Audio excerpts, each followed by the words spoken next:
And I have deep sympathy for those who experience fatigue because I've lived a lot of my life struggling with it. And I've been able to figure it out, but it's through a lot of hard work. And I'm going to share what I've learned both on myself and with my patients so you can help understand maybe what's going on with you and why you're dragging around a little bit. Welcome to Doctor's Pharmacy and another edition of Health Bites. I'm Dr. Mark Hyman. Now, one of the most common complaints patients come to me with is that they're tired all the time. We've all heard it, whether it's coming from a friend or a spouse or a coworker or even yourself. Why the heck are we all so tired?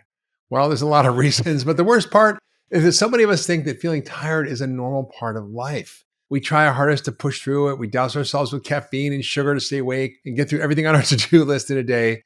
And then at night, we scroll through our phones, we drink alcohol, we binge eat ice cream and Netflix until we fall asleep. And then we wonder why we feel crappy and tired, or what I call FLC Syndrome. That's when you feel like crap. Now, these behaviors are really just a Band-Aid. Caffeine, alcohol, sugar, they help us navigate the landscape of fatigue, but they don't help us get to the root problem. And it only makes us more tired and more burnt out in the long run. So how can you quit the cycle of fatigue and then sugar, caffeine, alcohol to manage all your symptoms? And how do you get your energy back? Well, the good news is there's a lot you can do when you look at this through the lens of functional medicine, and I'm living proof that it works. I want to tell you about my story, about my personal struggle with fatigue, and not just any kind of fatigue, but severe chronic fatigue syndrome where I was totally incapacitated. It happened when I was a young doctor. I was about 35 years old. And I just come back from China where I lived for about a year, and I was exposed to huge amounts of mercury. And I didn't know that was ultimately the cause, among other things, but it poisoned my system. I got really sick from one day to the next. I went from being able to ride my bike 100 miles a day to not being able to walk up the stairs. I could remember 30 patients that I'd seen a day and not take notes and remember everything at the end of the day to dictate their charts, to not even being able to know where I was at the end of a sentence. I had severe brain fog. I couldn't sleep. I was exhausted all the time. Even when I slept, I never woke up recovered and rested. My whole system went in total collapse. And I went to doctor after doctor, and they were like, well, stress, it's all in your head. You're depressed. They gave me prescriptions for Prozac, for Ativan, for Xanax, for who knows what. And of course, I didn't take it. None of it worked if I would have taken it because it wasn't addressing the real cause. And that really being so sick, drove me to dive deep into understanding how the body works, how my own body worked, why it went kaflooey, and to know really the true origins of disease. It was a blessing and a curse. I mean, it was a curse because it was miserable to go through, but it was a blessing because it helped me learn about human biology, not from a textbook, but from my own body, from my own suffering, from my own severe symptoms that I knew were not in my head. I knew I wasn't actually psychologically depressed, but I was physically depressed. And I began to understand the root causes of illness, to understand how my systems work together. And I learned how to get my energy back. And I want to tell you that story through my own lens of how I began to understand fatigue. And it's really one of the most important things I learned on my own health journey. And it's not something I've just done with myself, but I've done on hundreds of thousands of patients and had incredible success with, because fatigue can get better.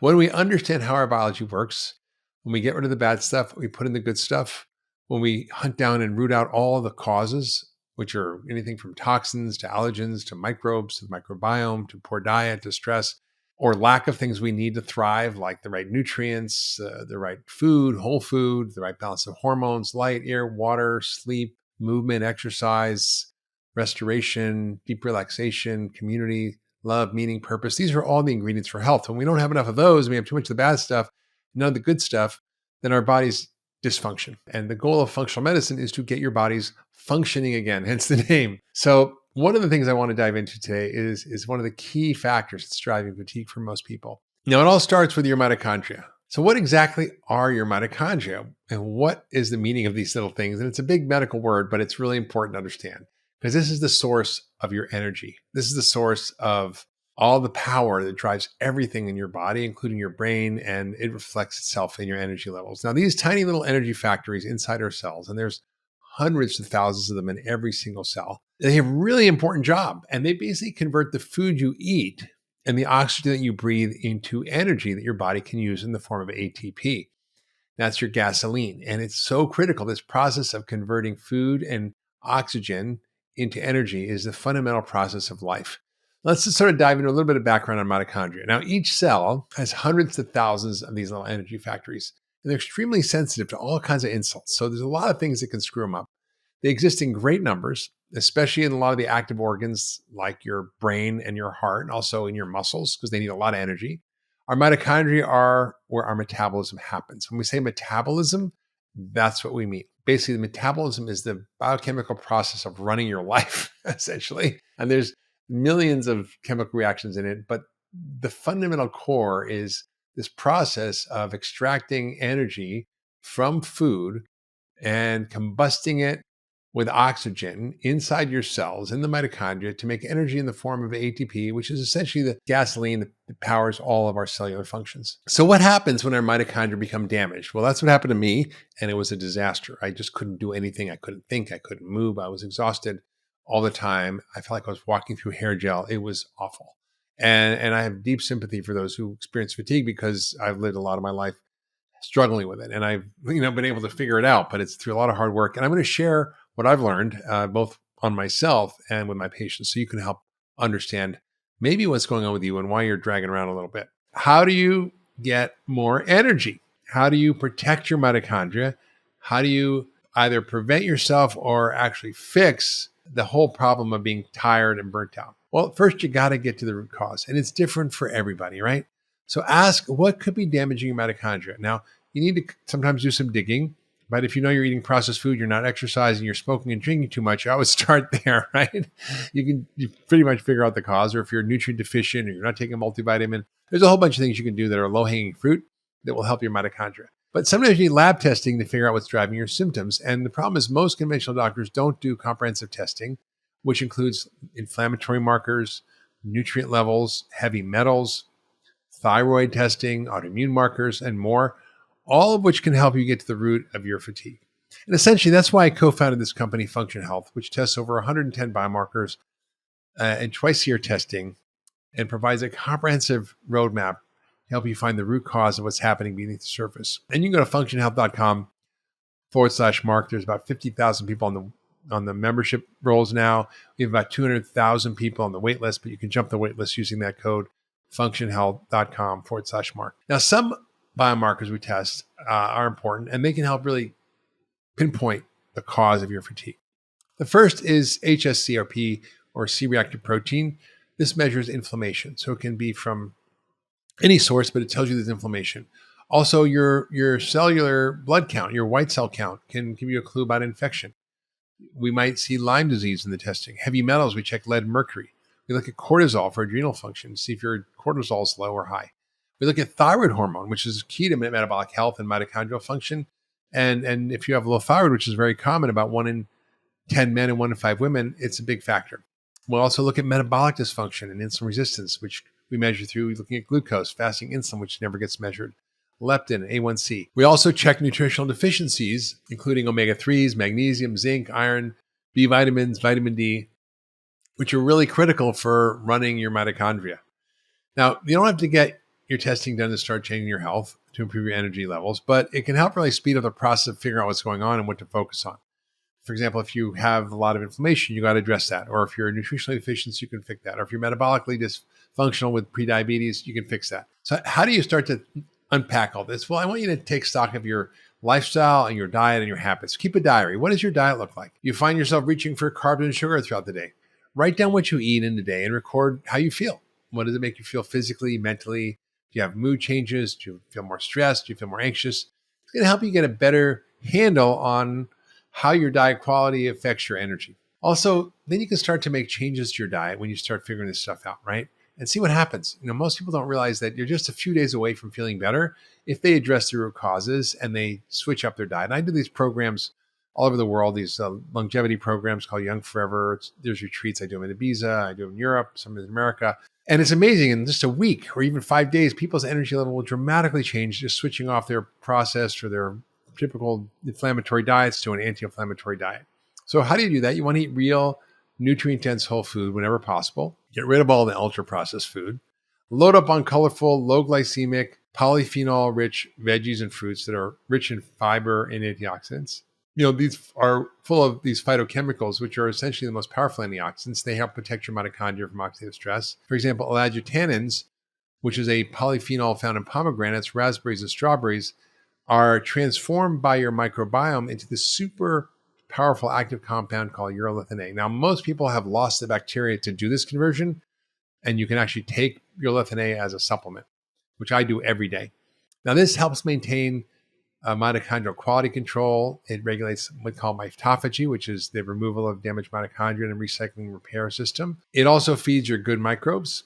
It helps strengthen your gut barrier, and it's a really amazing compound. Other things can be helpful. Time-restricted eating within a 8 to 12-hour window. So you can basically eat dinner at 6 and have breakfast at 8 in the morning, and that's 14-hour fast. And that'll actually help to improve your mitochondrial function. If you don't like the idea of cutting out ultra-processed food or changing your diet, maybe just try the time-restricted eating. But I'd recommend both, right? It's basically kind of a form of fasting that requires you to push the time you eat your first meal a few hours forward, so you don't have this constant load of food and stress on your mitochondria. Giving them a break helps them to reset, to clean up, and to repair. So maybe instead of eating right away when you wake up, wait 2 or 3 hours and eat all of your meals within a 10 to 12 hour window, right? From 8 a.m. to 8 p.m. or 8 a.m. to 6 p.m. Now that's going to give your body enough time without food to focus on cleaning up and repairing damaged DNA mitochondria. Now, you still want to focus on getting rid of the ultra-processed food, right? Obviously, don't just eat ultra-processed food and do time-restricted eating. It's a bad idea. What about drugs? Well, a lot of medication and drugs that we use every day affect our energy and stress. Now, the most common drugs, which are non-prescription, are sugar, caffeine, and alcohol. And obviously tobacco, but less people are doing that. So I encourage you to cut down on these dramatically. There's no safe level of alcohol. Sugar and alcohol, I think of as recreational drugs, used occasionally and sparingly and for fun, but not as a staple. Caffeine is a little different, but again, if you're always tired and you're struggling to wake up, you might want to consider a caffeine holiday to see what your natural energy state is. And often people feel more energy when they stop caffeine. Now, if you drink caffeine all day, that's not good. Just try to do 1 or 2 cups in the morning. That's it. That's going to interfere with sleep, which is going to create more problems. Now, what about alcohol? If you drink every night, try to cut down to 6, 5, 4, 3, 2, 1, 0, or occasionally. So I'll drink, but it might be once a month. I don't drink every night. I don't drink every day. The next thing you want to do is actually lower inflammation. And the best way to do this is to use food as medicine. Incorporate all these anti-inflammatory foods that help to boost your energy, to strengthen your mitochondria, and protects against oxidative stress. And that's all the colorful phytochemicals. There's tens of thousands in our food. They're incredibly powerful, and they're something we don't get enough of. Now, what else can you do to help your mitochondria? Well, they're made up of fat, this fat membrane around the outside, and you need the right fats. And the most important fats are the omega-3 fats. So 2 servings of small cold water fish every week, like salmon, mackerel, herring, sardine, anchovies, trout. That's really good. It'll get you a lot of omega-3s. You can add more if you want. They don't have mercury in them, so that's good, or very low levels. Also add a handful of walnuts, flax seeds, chia seeds. Those are omega-3 containing plant foods, but they don't get converted as well to the EPA, DHA that we need. So you need both. Vitamin C containing foods are great. Citrus foods, kiwis, bell peppers. Vitamin E, also great antioxidant. They're in almonds, spinach, olive oil, sunflower seeds, hazelnuts, avocados. Zinc, really important for mitochondrial function and oxidative stress management. And you get that from grass-fed meat, from wild-caught seafood, and pumpkin seeds. So once you've tuned up your nutrition, you got off the ultra-processed food, cut down the sugar and starch, got off the alcohol as much as you can, and you've taken the right foods to boost your nutrient status, you might want to start to move. Actually, we think, we're spending energy when we exercise, but it actually gives us more energy. Exercise is so good for your mitochondria. Why?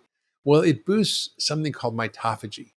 That's the clearance of these damaged mitochondria, and that optimizes and strengthens mitochondrial function.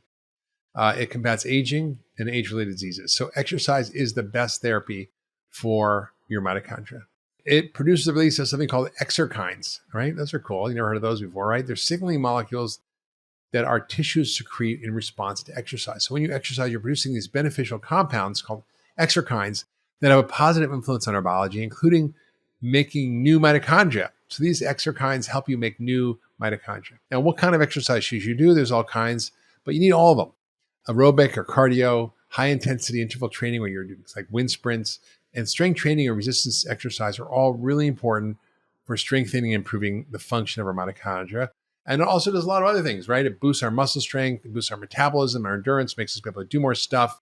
Exercise also a form of hormesis, which we've talked about. That's a stress that doesn't kill you, that makes you stronger and more resilient. And it's great. And there's lots of other forms of hormesis that can help, including saunas, cold plunges. All that boosts our antioxidant systems. It increases glutathione, which is our master antioxidant that helps reduce inflammation. It also really protects our mitochondria from oxidative stress. It also increases NAD activity, which is really important. That's a longevity molecule involved in energy metabolism, in signaling all kinds of molecular processes, in DNA repair. And low levels of NAD are really associated with inflammation and aging. Now, exercise boosts NAD, which is good. And what else does NAD do? Now, NAD activates something called the sirtuins, which are part of the longevity switches that I wrote about in my book, Young Forever. Basically, a family of signaling proteins that creates more and better functioning mitochondria. So basically, everything that exercise does is great for your mitochondria, right? So it makes new mitochondria, it cleans up old mitochondria, makes your mitochondria work better. It improves NAD status in your body. It boosts your antioxidant system. So it's just all around a good thing. So what else can you do to help your mitochondria? Well, optimizing your nutrient levels and addressing deficiencies is really important. One of the biggest deficiencies is omega-3 fats. Probably 90% of us are deficient or insufficient. And so you want to be taking a high quality fish oil supplement. My favorite is omega-3 Rejuvenate from Big Bold Health. True, full transparency, I'm an advisor and an investor, but I did that because I think it's one of the most effective products out there in terms of omega-3s and how they process it. Antioxidants are helpful to take, including vitamin C, zinc, vitamin E, selenium. These can be all taken in a multivitamin. Also, you want the full spectrum of B vitamins: thiamine, riboflavin, niacin, B5, B6, biotin, folate, B12. These are all cofactors for making energy and supporting all the processes occurring in our mitochondria. And again, you can just take a multivitamin. Now, B vitamins are really high in animal protein, especially organ meats like liver, eggs, fish, leafy green vegetables. Now, if you're a vegetarian or vegan, you want to be careful. You have to supplement with a B complex. You're not going to get B12 from your food, and you're often nutrient deficient. Now, there's other nutrients that are important. Magnesium, I call that the relaxation mineral. It's really important for those who are under chronic stress because stress depletes magnesium. It can lead to burnout and adrenal dysfunction. And magnesium is great because you can get it in almonds, cashews, pumpkin seeds, lots of greens like spinach, kale, Swiss chard. You can get it in your avocados, even dark chocolate, and non-GMO soy. So it's important to make sure you get a good suite of supportive nutritional supplements. And I basically recommend a multivitamin, fish oil, vitamin D, magnesium, all really helpful, even probiotics. Now, what else can be affecting your mitochondria that you can do something about? Well, stress. I mean, we all get it. We're all exposed to it. You can't get rid of it. It's around, but it's how you respond to stress, right? Stress is defined as the real or imagined threat to your body or ego. So a lot of it has to do with our perception. It's a real or imagined threat to your body or ego. So it's not actually something that has to be real. We can just think it's something that somebody said to us that they mean something bad, but it actually isn't. What is it? Is it your job? Is it family stress? Is it financial stress or relationships? Maybe social media for sure is driving more stress, trauma, childhood trauma. So you can actually manage it. You can learn how to regulate. And there's really wonderful things that are available now today that are on apps, that are online, that are easy tools to integrate mindfulness into your day. It can be meditation, a walk in nature, listening to music, calling a friend, getting a massage, just hanging out. Just making time to be, right? Get regular date nights with your partner to connect. Deeper relationships also are in a dose of stress. Sometimes you need therapy or counseling to work through deeper issues. Sometimes childhood events that are severe, like divorce, trauma, abuse, addiction, also affect how we deal with stress. So learning how to sort of just regulate our systems is really important. And again, we've covered this a lot on the podcast in the past in the doctor's pharmacy, but learning how to manage and navigate stress is really critical. Learning also how to say no is important. Saying no to somebody else is often saying yes to yourself. There's other things you can do, like just taking a digital detox. I've been without my phone for weekends or weeks sometimes, and it's just like, wow, I get my life back. It's unbelievable how these little devices have captured our attention and kept our lives. There's other simple practices you can do, like gratitude practices, eating a healthy diet, finding a creative outlet are all great for regulating stress. And it's important also to set realistic goals on how you navigate your life, right? Take small steps to make lasting change in your life, right? The journey of 1,000 miles begins with one step. That's from the Tao Te Ching. Starting with like one or two things that you change is, it can be easy. Just get more sunlight in the morning. Maybe take a walk every day, and then just sort of slowly add things to your life that help layer on the beneficial things you need to do to promote health. The other thing you do to manage your mitochondria is sleep. All right, get 7 to 9 hours of sleep a night, good quality sleep. Make sure your room is dark. Get sunlight in your eyes every day in the morning. Your mitochondria honor circadian rhythm, so they need a cycle of darkness at night. So make sure your room's blackout. It's really important because even light can get through your skin. Your body picks it up. So make sure you have blackout shades in your room, or wear eye shades, particularly at night, or cover your body so you're not getting any light exposure. And then you want to get sunlight through the day, particularly in the morning, and that'll help regulate your circadian rhythm. Certain therapies can be really helpful, like red light therapy. It's called photobiomodulation. And the science around this is interesting. Basically, exposure to specific wavelengths of light, particularly the red and near infrared spectrum, can really help support mitochondrial function through a process known as photobiomodulation, or PBM, or low level light therapy, or LLLT. Now, this process involves light absorption by something called cytochrome C oxidase, which is a mitochondrial enzyme. And so basically the light, this is amazing, just like you're like photosynthesis, right? You think only plants do this, but humans do this too. They basically absorb light through the skin. It gets absorbed by a mitochondrial enzyme, just like the mitochondria that are these sort of energy producing cells basically absorb light. And that enhances ATP production and upregulates genes involved in healing and repair.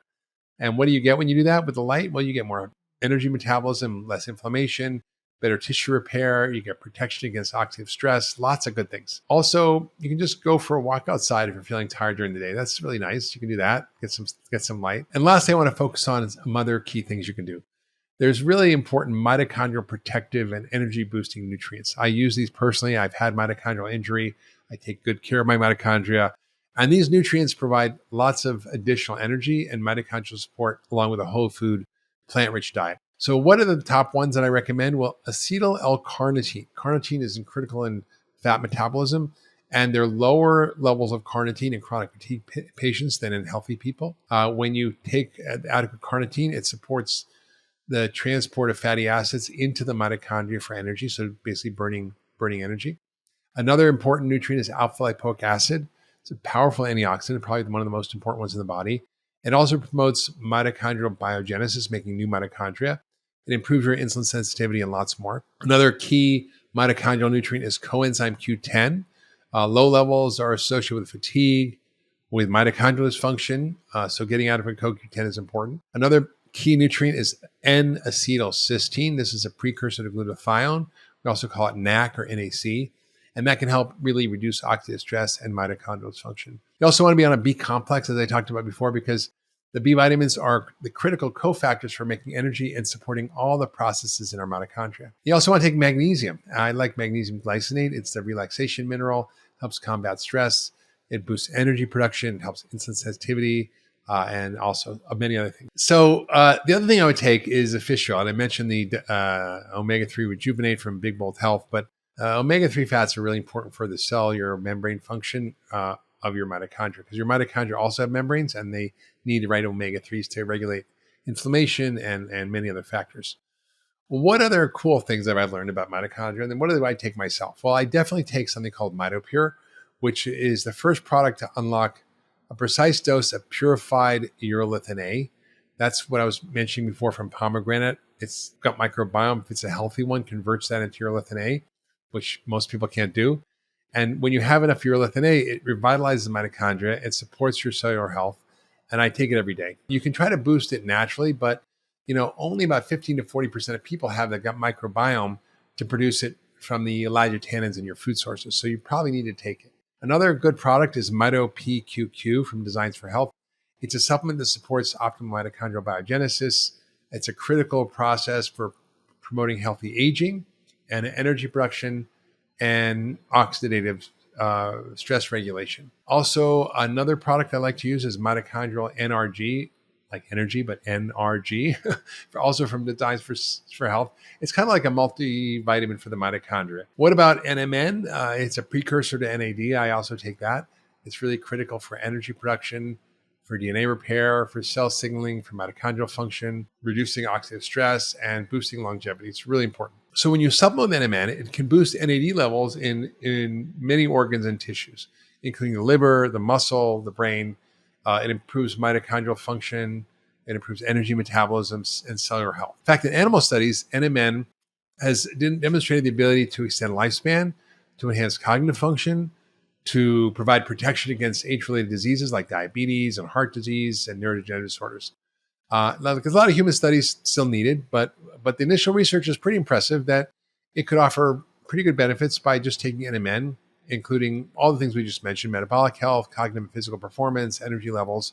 There's a product that I like called Wonderfeel Younger NMN. It's got a clinically relevant dose. You need about 900 milligrams, 1,000 milligrams, which it has, because most of the supplements out there contain about 250. So you have to take like 4 times the dose, which gets very expensive.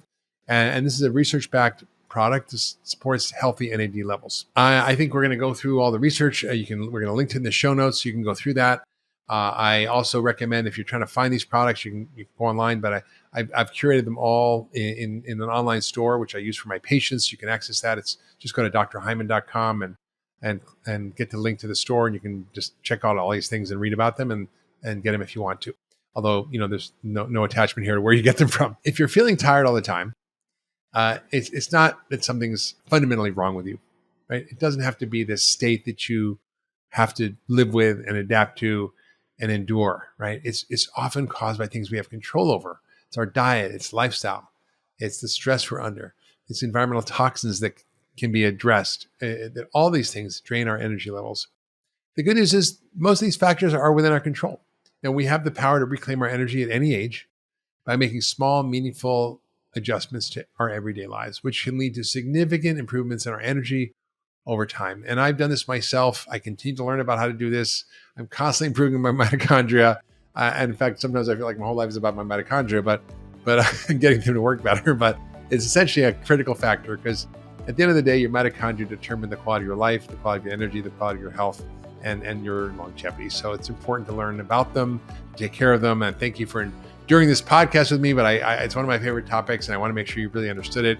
So thanks for tuning in, and I'll see you next time. If you loved that last video, you're going to love the next one. Check it out here.